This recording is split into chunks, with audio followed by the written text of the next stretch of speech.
All right, so here we are, just over a month away from the NFL draft.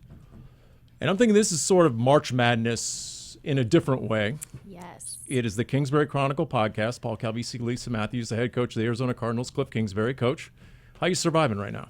I'm doing well, one day at a time. It's been fun, free agency. Obviously, was exciting to make some of those moves, and now you start rolling into the draft phase, and so we're hot and heavy in it. How do you feel that you guys got better after the first week of free agency? I think when you look at the experience and the leadership that we brought in, veteran players who've done it for a long time and done it at a high level, and a lot of guys that people on the staff had familiarity with, which was important for us. And so we're excited about what we've seen so far as additions, and hopefully there's a few more. Yeah, you got a couple offensive linemen. You mentioned that. Steve Keim mentioned that. That was right there at the top of the priorities. And when you have Sean Kugler, who knows a couple of these guys, I mean, break that down. It gives you that extra layer of comfort, I would imagine. No question. You look at the guys we brought in, Marcus Gilbert, he drafted there in Pittsburgh, and then to get Max was a big deal. And then obviously Sweezy has done a great job there in Seattle and everywhere he's been. And so right away we feel great about adding that depth and some veteran players who will be great leaders for that room. Now, sticking on the offensive side, Kevin White, receiver out of West Virginia, he has a connection to you playing for a coach that actually got you into coaching, correct? He does, yeah, Dana Holgerson. He had a terrific run up there at West Virginia. I was on the sideline watching some of it, so seeing him in person, know what he's about, know the type of young man he is, and excited for him to kind of have a fresh start here in our offense and see what he can do. Yeah, I mean, 6'3", ran a 4.35, yet he's played 14 games in 4 years. The potential is there, isn't it? I think so. I mean, like I said, I've seen it with my own eyes, how explosive he was in college. Just a playmaker for West Virginia and in that league, and had some tough injuries and was looking for a fresh start in a system that he believes in, and I think it could be a good fit. And talking to a lot of the new guys, they seem just so excited to play in your offense. We keep hearing this offense. White specifically came from a spread offense, but how would you just describe what your offense is? Why are these guys so excited about playing in it, if you can? Yeah, we'll see. I mean, we're going to adapt to our personnel and try to just put them in the best situations possible for each player, and whatever they're good at, we'll try to maximize that. But I'm anxious to get those guys back and really see what we have. I know there's some talent there, but until we get them on the field running around, won't really know exactly where we're at. Brett Hundley was smiling almost his entire press conference. Yes. He's home. B, he mentioned he feels like he's home in your offense. He compared it to similar to what he ran under Noel Mazzoni at UCLA. And he used the word spread. Is that accurate? Because we hear that, but then we see some of the offensive linemen you signed, and I'm thinking ultra physical, straight ahead power run game based on some of that personnel you have up front now. Yeah, we'll see. We want to be a combination of both at times. Like I said, y'all are going to get tired of me saying it, but we're going to do what we do best. And if that's run the football downhill, we're going to do that. If we get to spread people out and get the ball in space, we'll try and do that. But excited about Brett, great young man, tremendous talent, and I think he'll be really comfortable in what we're going to do. There's quite a few Arizona natives now on this roster. They can teach you a thing or two about Arizona, right? They are, yeah. Bring some of them home, and Brooks and T Sizzle and now Brett. So they're fired up. It's a great state, great place to live, and I know they're all really excited to be back. If you know him real well, and I don't, but he said you call him Sizz, right? Terrell Suggs. That's Sizz. what they say. I don't know if we're on that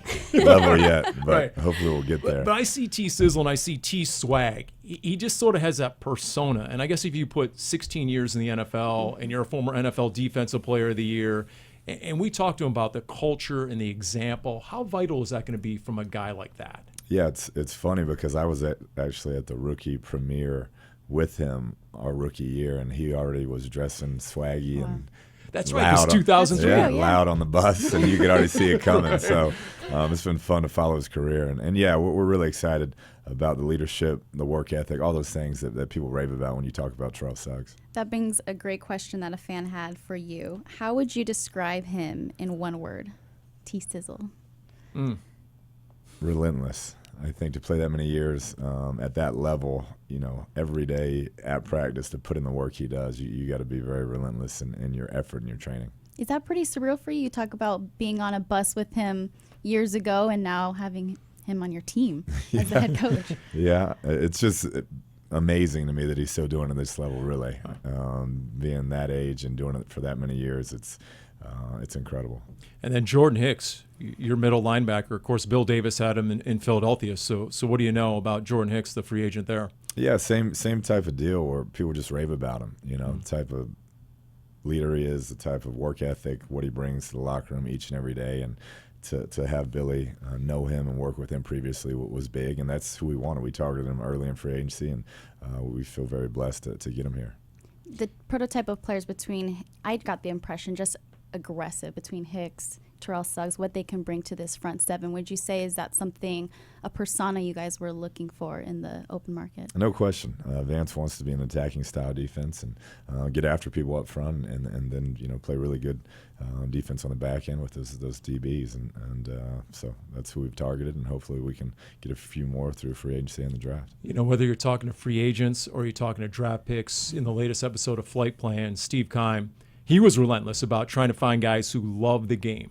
How tough is that to ascertain? You can see the measurables, you can watch the film. How tough is it to figure out what a guy has inside? Yeah, I think it's easier, obviously, with free agents because they have a body of work over a number of years, and you have a bunch of resources to find out how they were in different locker rooms. But the young men coming out of college, it's a little bit trickier, trying to get to know them in a short amount of time, and you hope you do your best to figure out what they're really about and what their motivations are. When watching Flight Plan, it's so interesting, and being in that room and that one-on-one time you have with them, going over film. How imperative is that? And then having them come into your building and doing that one-on-one workout, which, you can't say what is more important because both are pretty equal, but just how imperative is that in the process? It's huge. I was shocked at how much you can really gain from 15 minutes, but sitting down, you get a good feel for who they are, where they're at mentally, and what drives them. And so I think then to get them back on your campus and get them here and see if they let the guard down a little bit more is going to be a fun part of this process. So you did find that valuable? Because a lot of times we hear, well, it's rehearsed and 15 minutes isn't enough, but you did glean a lot. I felt like if it's rehearsed, it feels rehearsed, and you get a good feel for that. So I've been working with these young men the last however many 10 years, so I got a pretty good feel for when they're telling a story or they're being straight up with you. There was a shot of you and Kyler Murray, and you guys were on the edge of your seat, and you're looking at film. And then shortly thereafter, there was a report on NFL Network by a former NFL GM. It wasn't real flattering about Kyler Murray. What would you like to say about your meeting with Kyler? Because his report was highly critical. Yeah, I'll stay away from all of that. I think I'm on record a few times with my feelings about him as a person and a player, known him as for a long time, and so I will stay away from those comments that man made. For you, just going through this process, what has been the most eye-opening thing about just building a roster in the NFL? Yeah, really the salary cap, how it all fits, how you make the it work. Numbers game. Because I know Steve gets tired of me coming in there, let's get this guy and that guy. And he's like, hey, hold up, we don't have that money to do it. We have money to spend, but not like that. Not that type of money. So trying to figure out where it all fits in and how those pieces work. But Steve's been fantastic helping me through that and kind of showing me the ropes. Now, I'm guessing you don't have a lot of time for a bracket, right, for the March. But if you did, Texas Tech. There you go. All You the finished way. the sentence for me. Wait, There you go. way. Can you see this? They're rocking it. Yeah, I saw they got in. But yeah, We got it. Our basketball program, the head coach there is phenomenal, Chris Beard, and they got a chance to make a run. So I'm excited to watch them. All right, we have some rapid-fire questions from fans. They want to get to know you a little better here. So first question is your first job. My first job, I worked at this water park called Schlitterbahn. It's the biggest water park in the country in my hometown, and it was trash pickup. I had my choice between being a lifeguard or Also trash lifeguard pickup. or- Right. Trash pickup, you could be mobile and walk around and meet girls, and as a lifeguard, they just floated by you. So how old were you? I was 15. Okay, yeah, that's Yeah. job, meet girls. So wait a minute. Isn't it easier though the job description of a lifeguard and maybe you would versus think, but the trash pick. pickup you could kind of duck out. That is You were on funny. your own pretty much most of the day, so it was the way to That's go. great. Did you think about that at 15? Like, I'm thinking you got to be pretty confident in yourself with a trash bag in your hand and you're trying to pick up girls. You know what I mean? That helps your No confidence, doubt. I guess. The lifeguard, he had a cooler persona, but we were yeah. mobile, so. Okay, got it. That's akin to your offense. That That is makes great. sense. There you go. Favorite all-time athlete? Oh, That's tough. Joe Montana. Okay. Yeah. Are you a big basketball fan? If you had to pick a basketball, Michael Jordan. Michael Jordan. Yeah. Are you interested in any philanthropy work, and what is your passion, if so? Yeah, and when I was in Lubbock, we had a foundation that helped and kind of partnered up with a group that helps soldiers returning from combat. And my dad being a Marine, obviously, and hearing stories of what it was like when he came back. That's a group I wanted to help out. Awesome. Good questions this week. And how about settling into Arizona? How are things going? Are you getting there? Have you had a chance to even do a lot of that yet? I'm getting there. Found a place, and now it's going to be a slow process getting everything else moved in, but found a place and ready to get out of the hotel. Yes, and OTA start in a couple of weeks.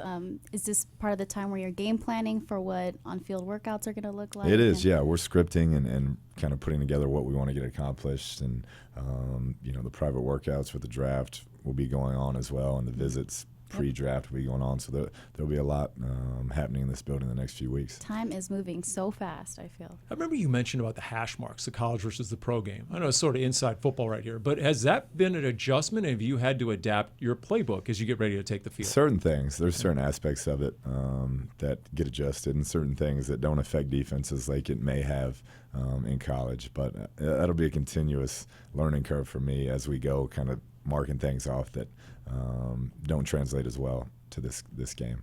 I feel like in college, as a head coach, you wear so many different hats. Do you feel like now being at this level, you're just able to focus on one thing, or is it still kind of? Yeah, a lot more so. College, every day it's academics and recruiting, and so not having that is allows you to really buckle down and focus on X's and O's and technique and fundamentals, and so that's been an interesting change. I'm sure you're excited to get the guys back on the field and I meet am. them. That's been the craziest part, is that feels like I've been here a year and haven't really met most of the team. So excited to get them here and get that rolling. We had one assistant tell us going from college to the NFL, he then took his recruiting phone and he hurled it across the field. There are a lot of those guys, because you're so tied to that in the college game, right? That's it. Yeah, that you never get away from it. Honestly, even in vacation, you got to stay up on it and continue contact. And so to be able to go home at night and not worry about your phone has been nice. Disconnect the line. Yes. Must have been a good feeling.